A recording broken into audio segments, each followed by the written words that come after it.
like to tell you that we have from Detroit, from California, and from all over New York, and Milwaukee. We have members from Milwaukee and Philadelphia. I will get to the Philadelphia, the main person of the night. But we are very grateful, and hopefully before the end of the event, Sheikh Abdullah and I will address to those guests that came from different cities. I would like to introduce you to the lecturer tonight. His name is Dr. Cheikh Anta Babou at Michigan State University, and has been working as assistant professor of history at the University of Pennsylvania in Philadelphia since 2002. And his published work has focused on the history and contemporary development of the Muridism of Senegal. His book, Fighting the Great Jihad, Ahmadou Bamba and the Founding of the Muridism of Senegal, 1853-1913, that's the title of his book. It was published by Ohio University Press in 2007. It just came out, and this book actually, and I will ask him as he get on the stage to give us 10 minutes to tell us a little bit about the book, which each and every one of us can get from Amazon.com and probably some other sources that he may tell us. In Fighting the Great Jihad, Ahmadou Bamba and the Founding of the Muridism of Senegal, 1853-1913.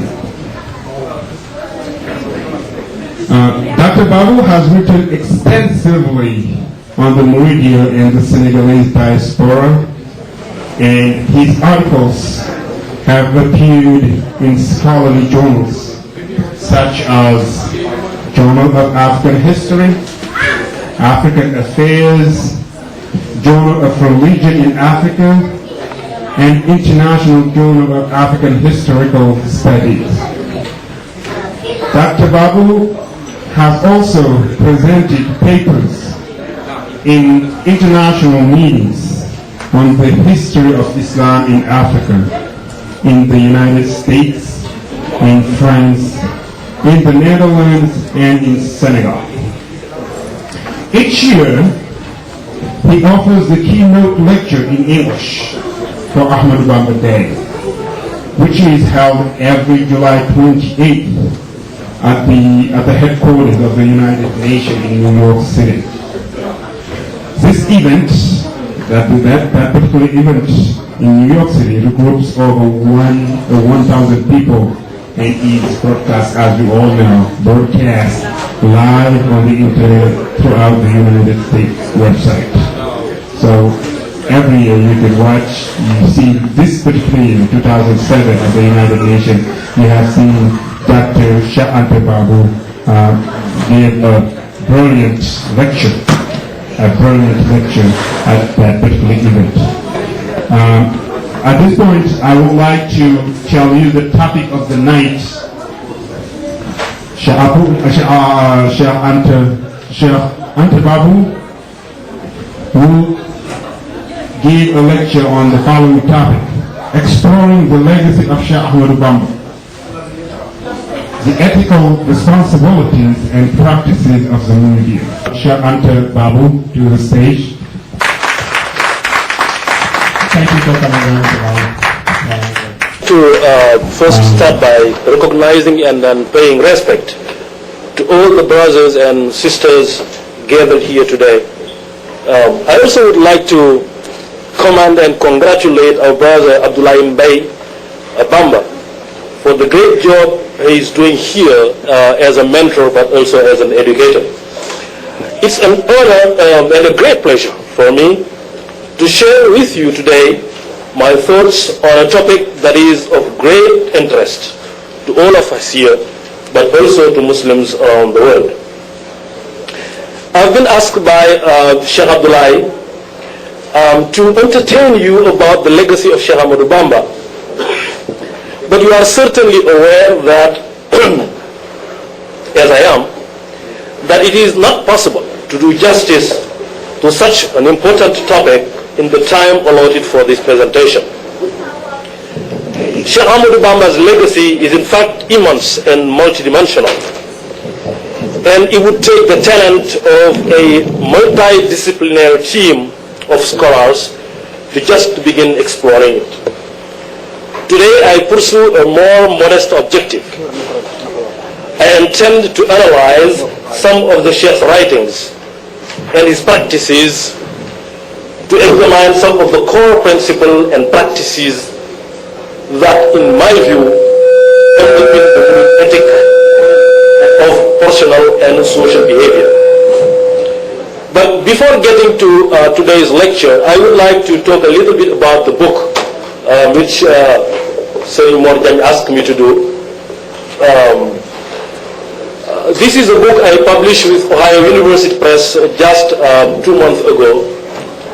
And I would like to share with you why I decided to write this book, and to talk just briefly about the genesis and history of the book itself. I was telling to my friend here, Sheikh Balasambo, that in fact this book started maybe 16 years ago. At the time I was a junior at the University of Dakar, and I get into an argument with my professor. He was giving a class on Islam in West Africa. In that class we had a section on the Muridiyah, and he provided an interpretation of the Muridiyah that was not agreeable to me, and I dissented, because at that time I was not learned really in the academics and in the scholarly work on the Muridiyah, because I was just 3 years in the university. But I had background knowledge of the Muridiyah because I was born in the area of Mbake and Tuba. My father knew Ahmadou Bamba. My father was born in 1900. So he knew Ahmadou Bamba. He was one of the first disciples of Cheikh Anta. That's why my name is Cheikh Anta. And I learned a lot about the Muridiyah from him, because he had a very good memory. I mean, those old Murids had wonderful memory. And he taught me a lot about the Muridiyah. But the history of the Muridiyah he taught me was very different from the history of the historians. And I kind of found it very strange for people to write about the history of the people by ignoring what those people actually think of themselves. Because the Murid did have a history, and the Murid did write about their history. Of course, Ahmadou Bamba wrote a lot, but many of his disciples also wrote a lot, and we also have Murid oral history. So there was a kind of clash between the history of the Muridiyah as I know it from a practical standpoint, and the history of the Muridiyah written by scholars. From that day on, I decided that I was going to write a history of the Muridiyah which will convey the voices of the Muridiyah. I did not say that the history I'm going to write is going to be the best history or the only history. What I wanted to do was to provide an alternative interpretation of the Muridiyah to the interpretation that was given by the French archives and scholars from Europe, the United States, and in fact in Senegal. So from that day on, I started my journey to kind of developing a history of the Muridiyah, which will be rooted in what I call Murid internal sources. That is, read the thinking of Ahmadou Bamba himself, the thinking of the Murids themselves, and of course also, since I'm writing for a community of historians, that history I'm going to write is going to debate with the history of the historians and the history of the Europeans. So this is how this book started, and I thank God, because I had to go through a lot of hurdles before getting this done. I was attacking a paradigm. I was attacking an ideology that was here for more than 50 years. Because the first book, the first article on Cheikh Ahmadou Bamba was written in 1913. That's the first French article on Cheikh Ahmadou Bamba. And the first book on Cheikh Ahmadou Bamba in English was written in 1871. And from my counting, by the time I started to write my book, there was already 14,000 pages of history on the Muridiyah. And the history I wanted to write, this is a 320-page book, was a history that was going to challenge that paradigm and that was going to confront that history. Inshallah, anybody who does a work for Islam, and because I don't see a difference between the work of Serigne Touba and Islam, it's God himself who guides your hand. And I am grateful for the guidance that God provided me. That's why I was able to be accepted as a graduate student in the United States to study English at a time when I was almost 40 years old, married, very difficult, but God guiding me, and I was able to get this book out. Alhamdulillah Rabbil Alameen. It's well accepted in my community of historians, well accepted, well cited. And those of you who are interested in knowing something about the book can go to Amazon.com and look at the statistics. If you go to Amazon.com, they show you the statistics for books. Go there and look how the international community is welcoming this book. I hope that my friend disciple Murid also will welcome this book the same way that historians around the world is welcoming it, and that they will study it, and that they will correct me if I have made mistake, and they will provide communion, and that from then on we could build something that will be meaningful to the Murids around the world, but also to Muslims around the world, because this book is talking about a history of the Muridiyah that is understandable to everybody. Because what I'm trying to do is to tie Ahmadou Bamba to the genealogy of Islam in West Africa and in the world in general, because I don't see a difference between what Serigne Touba is doing here and what good Muslims are doing elsewhere. Thank you very much. So now let me, I apologize for taking some time, more than 5 minutes to talk about the book. I hope you will forgive me for that. Now let me get to my lecture of today about Murid ethic of responsibility and practices. So the presentation for today is divided in two major sections. In the first section, I look at the foundation of the Murid ethic of responsibility. Then I discuss how this ethic is expressed in different arenas of life, the individual, the family, and the wider community. In the second section of the lecture, I use the example of Cheikh Ahmadou Bamba's life and his dealings with his contemporaries to investigate the expression of ethical responsibility at the level of society and the state. Let me first start by talking at the foundation of the Murid ethics of behavior. The ethic of behavior of the Muridiyah, as formulated by its founder Cheikh Ahmadou Bamba, is deeply rooted in the Maliki judicial tradition. In fact, in many of his works, the Cheikh explicitly acknowledges his adherence to Maliki school of law and recommends his disciple to follow the prescriptions and proscriptions of this school. He has written and commented extensively on the Maliki legal tradition. His book, Jawharun Nafis, or The Precious Jewel, is a versification of the famous Abjad Maliki preached by Abdurrahman al-Akhdari, who died in Alger in 1575, which also served and continue to serve as a guidance for the ritual practices of Islam in North and Sub-Saharan Africa. The Maliki school of Islamic law, founded by Imam Malik ibn Anas in the 2nd century Hijrah and in the 8th century CE, has established its domination over the Maghrib, or Western North Africa, and through the Maghrib over Sub-Saharan Africa since the 11th century. A cardinal principle of the Maliki religious ethic is the complementarity between inner belief and outer practice. In this approach, a person's privately held doctrines mattered less than did the visible example of his behavior. For the Sufi or Islamic mystics, influenced by his view, people's piety was more important than their mystical doctrine. This piety that aimed at reconciling theory and practice, ideas and actions, is expressed in the doctrine of Futuwa, which was inspired by the Andalusian thinker Abu Madian, author of Bidayat al-Murid, or basic principle of the Sufi path. For Abu Madian, if Sufism is the essence of Islam, and if Islam is a way of life, then the outer practices must complement and not oppose in a knowledge or ilm. What was required for the disciple seeking spiritual progress was a balance between the two. That is, a balance between inner knowledge and outer practice. Sheikh Ahmadou Bamba, who was inspired by the thinking of Abu Madian, makes similar observations in many of his works. For example, in Masalik al-Jinan, or Path to Paradise, Bamba defined the Sufi as the erudite who translates his knowledge into practices without distortion.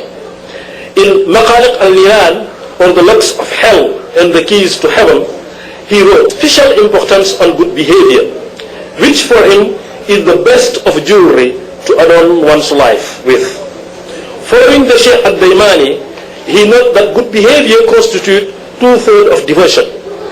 But in Sheikh Ahmadou Bamba's view, good behavior consists of two parts: an external part, which is manifested in our relationship with our fellow human beings, and an internal part that relates to our relationship with God. In the following pages, I will particularly focus on the external dimension of good behavior, that is, the morals that should govern the social life of Murid disciples. As we all know from personal experiences, life in society is complex, and we carry multiple and sometimes conflicting identities depending on the social arena in which we are functioning. In the realm of the house, we are fathers and mothers. In our workplace, we are employers or employees or self-employed. In regard to the state, we are defined in administrative terms as citizens or immigrants. Among fellow Muslims in Murid, we would like to see ourselves as brothers and sisters. You can continue this list. It does not, of course, exhaust the multiple forms in which our life can be embodied. But what should guide our life and bring some measure of coherence and direction to the complexity of life in society is the awareness of the two things. These are our rights and duties as believers and as social beings. The purpose of most of the works and practices of Sheikh Ahmadou Bamba was to deliver my words, action, and writing will witness that I have fulfilled my responsibility as a guide towards you. End of quote. This statement is very similar to what Prophet Muhammad ﷺ said at the farewell sermon after his last pilgrimage to Mecca in 632 CE. When he testified before the nascent Muslim community of Medina and Mecca that he had completed his mission as a messenger of God, and that now it remained a responsibility for the Ummah to protect and expand their religion. It is not possible in this setting to provide a comprehensive discussion of Sheikh Ahmadou Bamba's conception of the ethic of behavior and its implications for the life of the disciple. It will suffice here to limit my observation to three important domains that, to my view, seem fundamental for any understanding of the ethic of the Muridiyah. These domains are the ethic of personal responsibility, responsibility toward one's family, and the ethic of fraternal and communal responsibility. Let me first start with personal responsibility. For Sheikh Ahmadou Bamba, accountability is a crucial dimension of Murid ethic of behavior. This sentiment is forcefully articulated in Masalik al-Jinan, where he wrote, and I quote here, God has established causality between our actions and the implication of those actions in our life. This is very deep. This is extremely deep. That's why when I talk about Sheikh Ahmadou Bamba's work, I look at him as an intellectual, and I try to understand his